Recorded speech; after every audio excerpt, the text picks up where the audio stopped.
Hello everyone. Today we are going to learn breaker size calculation, understanding the electrical breaker selection steps by steps. Yeah, moving to the first slide, breaker size calculations. A breaker size is chosen to protect wiring, equipments, and people for from overload, short circuit, and ground faults. The breaker must be big enough for the load but not larger than the cable safety capacity. So now we are going to discuss about the formula. Formula for the load current. For single phase, I equals to P upon V into power factor. P is power, I is load current, P is power, watt or kilowatt, and power factor, PF is the power factor. For three phase, and V is the voltage. For three phase, I is equals to P upon root 3 V PF. So why we use root 3? Root 3 is the multiplication factor here. Now, for the breaker size, a sizing rule. Current of breaker is equals to the current of load multiplied by 1.25. From where we got 1.25? 1.25 we got from the NEC or IEC standards that depicts that the breaker should be 125% of the continuous load. So, coming to the next slide, we will learn steps to accurately calculate the breakers and the loads. So we have 7 steps to that needed to be considered in order to calculate the breakers and the load size. So first thing is that we will have to identify the load type like we have different kind of the loads like motor loads, heater loads, lighting, panels, and mixed loads. So we will identify, and based on that we can calculate the full load current of the system that needed to be used in the formula. Second thing is the calculate the full load current using the formula that I have already discussed, that and this formula we will discuss it in the later slides. Third is the apply safety factor 125% for the continuous load. This safety factor at 125% for the IEC or NEC we will discuss in the later videos. So fourth is the choose the nearest standard breaker size. Like see, let's suppose if the using the formula, if the full load ampere comes to 118 ampere, then the next standard breaker size should be 125 ampere. Now so we cannot use 118 ampere. We will use the 125 ampere. Uh, and the third is the check the cable size, because if the cable size is greater than less than the breaker ampacity or the trip rating, then the cable may be burned out because it will operate at above their capacity. That's why we use the breaker size that must be uh, less than the cable ampacity. We can discuss these uh, this scenario in the later video as per the NEC and IEC standards. The third is that the short circuit rating. Breaker short circuit rating must be greater than the system fault current in order to avoid the arc flash and the burnout, avoid burning out of the system breakers, and in order to check the adequacy of the equipment we must use the short circuit current rating that should must be greater than the system fault current. The third is the consider the ambient conditions like the rating for the temperature, the ratings, altitude, and the grouping. This should usually we do not consider this in the low voltage systems, but for a good sizing, we must consider this also. So these are the 7 steps that needed to be considered in order to calculate the breakers. Now coming to the next slide, uh, we have this is the key factors in the breaker sizing. So what are the key factors in the breaker sizing? This is the load current and the power factor. Usually we consider the power factor as 0.8 or 80%, and the load current is calculated by the formula. And again, the types of load, that's continuous or intermittent loads. The next is the cable ampacity, that the current carrying capacities, fault level, short circuit current at the bus bar that we have discussed in the last slide, that this for fault level or the short circuit current rating at bus bar should must be less than the short circuit current rating of the breaker. Therefore, we usually select the breaker that is have the short circuit current rating greater than whatever the fault current available at that particular bus bars. And for this, we will do the short power system studies using the different softwares like ETAP, SCAM, Easy Power, and other PSCATs, and other softwares, so that we can get this short circuit current rating. Now the again the voltage level is also should must be considered because of the formula, and because of the calculation formula we require the voltage levels. This safety standards, like we have NEC, IEC, and ISS standards. So I will discuss these things in the later videos. Again, the rating factors like temperature, harmonics, and altitudes, I will discuss this also in the upcoming videos. So these are the key factors in the breaker sizing, like load current, power factors, types of load, cable ampacity, fault levels, voltage levels, safety standard, and the rating factors. Now we are moving to the next slide. Working principle of breakers.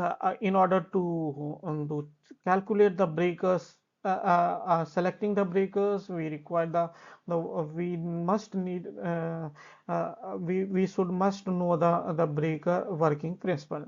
Like what kind of the breaker is protect, like over what kind of breaker is required for the protection, whether we require the only overload protection, or short circuit protection, or the earth leakage protection, arc interrupter, or all these things. So for the overload protection, we go if we require only overload protection, we will go to the thermal trip unit like bimetal strip bends and the trips. This is the cheapest breaker that is available in the power in our uh, electrical engineering. Then short circuit current progression. This is the magnetic trip, solenoid trip instantaneously. Trips instantaneously. This is the again another thing. Then we have the earth leakage protection, RCCB, LCB. This detects the imbalance phase, imbalance phase, that is due to the earth current. And then again we have the arc interruptions, extinguish arc using air, vacuum, SF6, or oil. So in order to get all these protections, we can go with the uh, usually in the LV systems we go with the air circuit breaker or the vacuum circuit air circuit breakers. And for the MP systems we go with the SF6 or oil circuit breakers. So for LV systems, we have the electronic strip unit like LSIZ that LSIG with maintenance mode switch that takes care of all these breakers. So these are the working principles of breakers usually for the extreme downstream systems and the normal loads we can go with the overload protections kind of or the short circuit protection kind of, but for the main breakers or the MDP panel breakers we usually go with the LSI breaker. Now we are coming to the next slide. Benefits of the correct breaker sizing. What are the benefits of the correct breaker sizing? These breakers, if the breaker is sized correctly, then it protects the equipments and wiring from the overratings. Uh, it prevents the fire hazard due to the short circuit, because if short circuit will happen, then it can withstand that breaker can withstand the short circuit current at the bus bar that results to the trip to disconnect the healthy section from the faulty section. Ensure the safety for the operational and the users. Yeah, we that ensure the safety for the operation and operators and the users also. Improve the system reliability, less mention strips. Yes, correct. Either we can if we size the lower standard breaker, less strip, lesser smaller breaker, and the load is more, then nuisance strip will be there. So breaker sizing that must be needed to ensure the system reliability. Now another thing is the energy efficient operation. No loss due to the undersized breaker that I have discussed in the above sections. And also that if the we size the breaker correctly, that it meets the compliance with the electrical codes and the standards. So these are the benefits, not limited to that, but that are the benefits. Now next is what's the durability of the breakers. Usually for the MCB it operates to 6 kiloamperes to 10 kiloampere. MCCB operates for the 10 kiloampere to 20 kiloampere. Air circuit breaker operates to 20 to 30 kiloampere, and vacuum circuit breaker SF6 usually we can use in the high voltage that operates to 30 kiloampere. And regular maintenance is needed to improve the lifespan. Also, I would like to inform you that 30 kiloampere and above breakers are also available in the MCCB uh, and ACB. So for the LV systems. Moving to the next slide, reliability. Highly,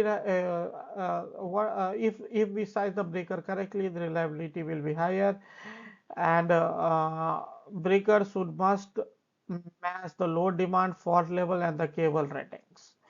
Low reliability if the breaker is oversized, cable damage risk that I have already discussed, that if the breaker is size more than the cable ampacity, a cable will get damaged and resulting the maintenance cost will be higher. Now moving to the next slide. So now moving to the next slide, basic tips for the electrical calculation. This is the summary of what we have discussed in the previous slides. So always size the breaker at 125% of the continuous load. A cable ampacity must be greater than the breaker ampacity CT, so that cable do not get damaged.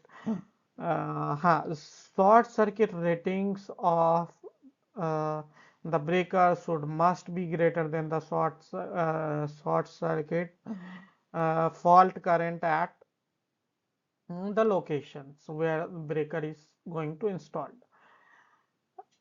also at the time of sizing the breaker that is fitting to the motor loads, we will have to consider the 6 times of the consider the starting current of the motor should be the 6 times of the full load ampere of the motors. Standard breaker ratings like 10 ampere, 16 ampere, 32 ampere. We can use this for the sizing the breaker, but I would suggest that do not round off the cable ampacity with the breaker. Model a break. Either install a cable that should must be greater than the trip rating of the breaker, or install a breaker that should must be the less must be smaller than the ampacity of the cable. Always refer the NEC or IC table for the conductor ampacity. I usually use the NEC standard NEC 110.144, and the temperature that I consider is the temperature I consider for the cable ampacity is 75 degrees Celsius. So now summing up how we size the breaker. Uh, Breaker should must we will have to first calculate the load current, that should must be 125 load current, then we can multiply it to 125%, that should be the trip of the breaker. Again, considering the cable ampacity, we will have to check whether the cable ampacity is greater than this calculated value of the load current multiplied by 125, and also on that short circuit rating of the breaker should must be greater than the whatever the fault current available at that location, and we can use the IEC standard for the breaker sizing. That's all for the breaker sizing. Since this is my first video on the YouTube, I would like to take your suggestion. What are the area of improvement and what are the other topics you needed to cover up. Thank you guys. Thank you for watching the Curious Citizen. Thank you. Bye bye.